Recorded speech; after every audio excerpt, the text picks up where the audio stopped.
Hello Ram Ram dear students, welcome to आर्जेंट ऑफिशियल। मैं सौरभ गिराटी। आज अपन इस वीडियो में जो अपना मेजर सब्जेक्ट है हिंदी, उसके मोस्ट इम्पोर्टेंट क्वेश्चन देखेंगे।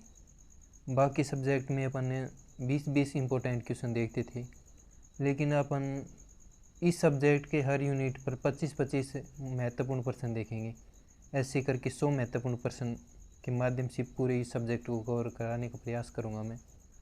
बाद में आप जैसा प्यार देंगे उसी के अनुसार long question, theory class, Hindi में तो थ्योरी क्लास क्या ही आएंगी कि जो समरी है, जो चैप्टर हैं, कहानियाँ हैं, वो सारांश मैं आपको प्रस्तुत करूँगा आपके सामने। बिना समय गंवाए अपन क्वेश्चन को स्टार्ट करते हैं। अपना फर्स्ट क्वेश्चन है, भारतीय रंगमंच की सबसे पुरानी परंपरा कौन सी है और इसकी प्रमुख विशेषताएं क्या हैं? तो भारतीय रंगमंच की सबसे पुरानी परंपरा संस्कृत नाटक है। इसकी प्रमुख विशेषता नियमों का पालन करना, श्रृंगार, वीर, करुणा आदि रस हैं। भरत मुनि के नाट्य शास्त्र पर आधारित संरचना और पात्रों के लिए निश्चित भाषा का प्रयोग थी। इसमें नटी और सूत्रधार की भूमिका महत्वपूर्ण थी। क्वेश्चन नंबर 2 है, भरत मुनि के नाट्य शास्त्र का भारतीय रंगमंच के विकास में क्या योगदान है? तो नाट्य शास्त्र भारतीय नाट्य शास्त्र का सबसे महत्वपूर्ण और प्राचीन ग्रंथ है।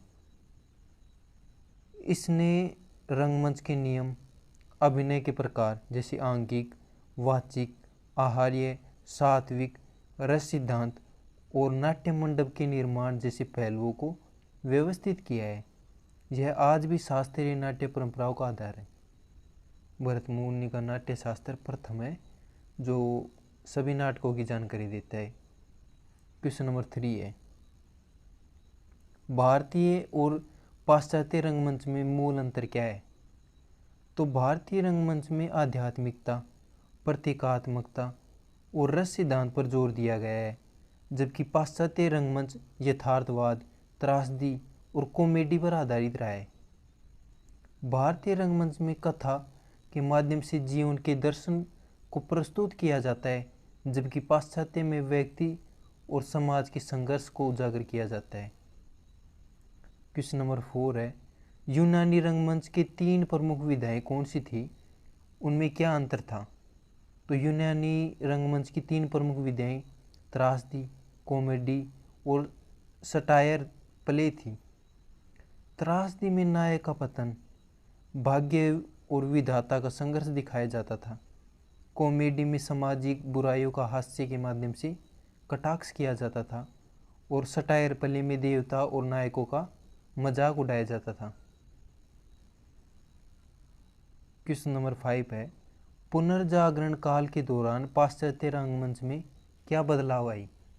तो पुनर्जागरण काल में धार्मिक नाटकों का स्थान धर्मनिरपेक्ष नाटकों ने ले लिया। शेक्सपियर जैसे महान नाटककारों ने मानव भावनाओं और चरित्रों को गहराई से चित्रित किया। रंगमंच की कला में मंच सज्जा, वेशभूषा और अभिनय में यथार्थवाद का समावेश हुआ। क्वेश्चन नंबर 6 है, भारतेंदु हरिश्चंद्र को हिंदी नाटक का जनक क्यों कहा जाता है? तो भारतेंदु हरिश्चंद्र ने हिंदी में मौलिक नाटकों की रचना करके और बांग्ला तथा संस्कृत नाटकों का अनुवाद करके हिंदी नाटक को एक नई दिशा दी। उन्होंने सामाजिक, राजनीतिक और राष्ट्रीय विषयों को अपने नाटकों में स्थान दिया, जिससे हिंदी नाटक आधुनिकता की ओर अग्रसर हुआ। क्वेश्चन नंबर 7 है अपना, भारतेंदु युग के नाटकों की मुख्य विशेषताएं क्या थी? तो भारतेंदु युग के नाटकों की मुख्य विशेषताएं सामाजिक चेतना, राष्ट्रवाद की भावना, धार्मिक आडंबरों पर व्यंग्य करना और आधुनिक जीवन की समस्याओं का चित्रण करना था। इन नाटकों में जनसाधारण की भाषा का प्रयोग किया और ये नाटक दर्शकों को सीधे प्रभावित करने में सक्षम थे। क्वेश्चन नंबर 8 है, जयशंकर प्रसाद के नाटकों की मुख्य विशेषताएं क्या थी? तो प्रसाद के नाटक ऐतिहासिक और सांस्कृतिक पुनरुत्थान पर आधारित थी। इनमें राष्ट्रीय चेतना, प्रेम, त्याग और बलिदान की उच्च आदर्शों का चित्रण मिलता है। उनके नाटक कविता में भाषा, प्रतीकात्मकता और मनोवैज्ञानिक चरित्र चित्रण के लिए जाने जाते हैं। क्वेश्चन नंबर 9 है, हिंदी एकांकी का उद्भव कैसे हुआ? तो हिंदी एकांकी का उद्भव 20वीं सदी के तीसरे दशक में हुआ। पश्चिमी एकांकी के प्रभाव से हिंदी में भी एक अंक वाले नाटकों की रचना शुरू हुई। इसका मुख्य उद्देश्य जीवन की किसी एक घटना या भावना को संक्षिप्त और प्रभावशाली ढंग से प्रस्तुत करना था। क्वेश्चन नंबर 10 है, राम कुमार वर्मा को एकांकी का सम्राट क्यों कहा जाता है? तो डॉक्टर राम कुमार वर्मा ने हिंदी एकांकी को एक सशक्त विद्या के रूप में स्थापित किया। उन्होंने ऐतिहासिक, सामाजिक और मनोवैज्ञानिक विषयों पर कई सफल एकांकियों की रचना की। उनके एकांकियों में नाटकीयता, रोचकता और चरित्र चित्रण की गहराई होती है, जिसे उन्हें एकांकी सम्राट की उपाधि मिली। क्वेश्चन नंबर 11 है, हिंदी नाटक और एकांकी में क्या अंतर है? तो नाटक कई अंकों और दृश्यों में विस्तृत होता है, जिसमें कई पात्र और घटनाओं की जटिलता होती है। एकांकी एक ही अंक में लिखी जाती है, जिसमें एक ही घटना या भावना पर ध्यान केंद्रित किया जाता है। एकांकी की भाषा अधिक संक्षिप्त और प्रभावशाली होती है। क्वेश्चन नंबर 12 है, पारसी थिएटर का हिंदी रंगमंच पर क्या प्रभाव पड़ा? पारसी थिएटर ने हिंदी रंगमंच को लोकप्रिय बनाया। इसमें भव्य मंच सज्जा, संगीत, गीत और रोमांचक कथाओं पर जोर दिया जाता था। यद्यपि इसका कलात्मक स्तर ऊंचा नहीं था, इसने हिंदी भाषी दर्शकों में रंगमंच के प्रति रुचि जगाई और व्यावसायिक नाटकों की नींव रखी। क्वेश्चन नंबर 13 है, आधुनिक हिंदी रंगमंच में मोहन राकेश का क्या योगदान है? तो मोहन राकेश ने हिंदी नाटक को आधुनिक संवेदना से जोड़ा। उनके नाटकों में मध्य वर्ग की कुंठा, अकेलापन और संघर्ष का मनोवैज्ञानिक चित्रण मिलता है। आषाढ़ का एक दिन, लहरों के राजहंस और आधे अधूरे जैसे नाटकों ने हिंदी नाटक को एक नई ऊंचाई दी। क्वेश्चन नंबर 14 है अपना, नुक्कड़ नाटक क्या है और इसका उद्देश्य क्या है? तो नुक्कड़ नाटक एक गैर व्यावसायिक और जनोन्मुखी रंगमंच विद्या है, जो सड़क या किसी सार्वजनिक स्थान पर बिना मंच और भव्य सजा के प्रस्तुत की जाती है। इसका उद्देश्य सामाजिक, राजनीतिक और आर्थिक समस्याओं के प्रति लोगों को जागरूक करना और उनमें चेतना जगाना होता है। क्वेश्चन नंबर 15 है अपना, भारतेंदु से पूर्व के हिंदी नाटकों की स्थिति कैसी थी? तो भारतेंदु से पूर्व हिंदी में नाटकों की परंपरा बहुत ही सशक्त नहीं थी, यानी कमज़ोर थी, इतनी काम चला हुई थी।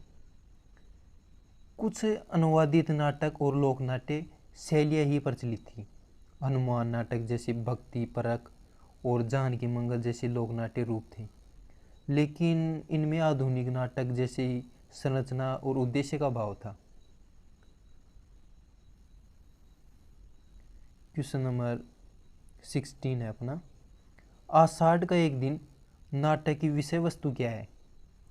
तो मोहन राकेश द्वारा रचित आषाढ़ का एक दिन कालिदास के जीवन पर आधारित एक मनोवैज्ञानिक नाटक है। इसमें प्रेम, त्याग, रचनात्मकता और महत्वाकांक्षा के बीच द्वंद्व को चित्रित किया गया है। नाटक में दिखाया गया है कि कैसे एक व्यक्ति अपने गांव, प्रेम और अपनी पहचान को छोड़कर महान बनने के लिए संघर्ष करता है। क्वेश्चन नंबर 17 है, एकांकी के विषय में भुवनेश्वर प्रसाद का क्या स्थान है? तो भुवनेश्वर प्रसाद ने हिंदी एकांकी का आधुनिकता प्रदान की। उनके एकांकी में यथार्थवाद, मनोविज्ञान, विश्लेषण और सामाजिक विसंगतियों का तीखा व्यंग्य मिलता है। उन्होंने पारंपरिक विषयों से हटकर आधुनिक जीवन की जटिलताओं को अपनी रचनाओं का विषय बनाया। क्वेश्चन नंबर 18 है, पाश्चात्य रंगमंच में त्रासदी का क्या अर्थ है? तो पाश्चात्य रंगमंच में त्रासदी एक ऐसी नाट्य विद्या है जिसमें नायक का पतन दिखाया जाता है। यह पतन उसकी अपनी गलतियों, भाग्य या परिस्थितियों के कारण होता है। एरिस्टोटल के अनुसार इसका उद्देश्य दर्शकों में करुणा और भय की भावना जगाकर उनका भाव शुद्धिकरण करना होता है। क्वेश्चन नंबर 19 है अपना, हिंदी रंगमंच में सिनेमा के आगमन का क्या प्रभाव पड़ा? तो सिनेमा के आगमन से व्यावसायिक हिंदी रंगमंच पर नकारात्मक प्रभाव पड़ा। दर्शकों का रुझान सिनेमा की ओर बढ़ गया, जिससे कई पारसी थिएटर कंपनियां बंद हो गई। हालांकि इसने नुक्कड़ नाटक और प्रयोगात्मक नाटकों को बढ़ावा दिया, जो व्यावसायिक दबाव से मुक्त होकर सामाजिक मुद्दों पर केंद्रित थे। क्वेश्चन नंबर 20 है अपनी 20 नहीं 20 है। भारतेंदु हरिश्चंद्र के किसी एक नाटक का नाम लिखें और उसकी विषय वस्तु के बारे में बताएं।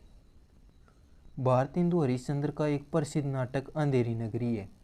यह एक प्रहसन कॉमेडी है जिसमें एक ऐसे राजा की कहानी है जो मूर्खतापूर्ण और मनमानी नीतियाँ बनाता है। नाटक में तत्कालीन ब्रिटिश शासन की अव्यवस्था और न्यायहीनता का व्यंग्य किया गया है। क्वेश्चन नंबर 21 है अपना, हिंदी एकांकी का उद्देश्य क्या है? तो हिंदी एकांकी का उद्देश्य किसी एक घटना, भावना या चरित्र के एक पहलू को गहराई से प्रस्तुत करना है। यह नाटक की तुलना में कम समय में अधिक प्रभावशाली ढंग से अपनी बात कहने में सक्षम होती है। इसका लक्ष्य जीवन के किसी एक सूक्ष्म पहलू को उजागर करना होता है। क्वेश्चन नंबर 22 है, आधुनिक हिंदी नाटक में यथार्थवाद का क्या महत्व है? तो आधुनिक हिंदी नाटक में यथार्थवाद का महत्व बढ़ा है क्योंकि नाटककारों ने जीवन की वास्तविक समस्याओं, सामाजिक असमानताओं और मनोवैज्ञानिक संघर्षों को चित्रित करना शुरू किया है। इसके माध्यम से नाटक केवल मनोरंजन का साधन न होकर समाज का दर्पण भी बन रहे हैं, यानी समाज की असलियत भी दिखाई जा रही है। क्वेश्चन नंबर 23 है, क्या हिंदी एकांकी पर पश्चिमी एकांकी का प्रभाव पड़ा है? स्पष्ट करें। तो भाई आपको भी पता है, पड़ा ही होगा, है ना। खान पान पर, वस्त्र पर, सब पे पड़ गया, तो इस पर नहीं पड़ा होगा। तो उत्तर है हाँ, हिंदी एकांकी पर पश्चिमी एकांकी का गहरा प्रभाव पड़ा है। पश्चिमी एकांकी में जीवन के किसी एक क्षण को पकड़ उसे गहराई से प्रस्तुत किया जाता था। इसी शैली को हिंदी एकांकी ने भी अपनाया है।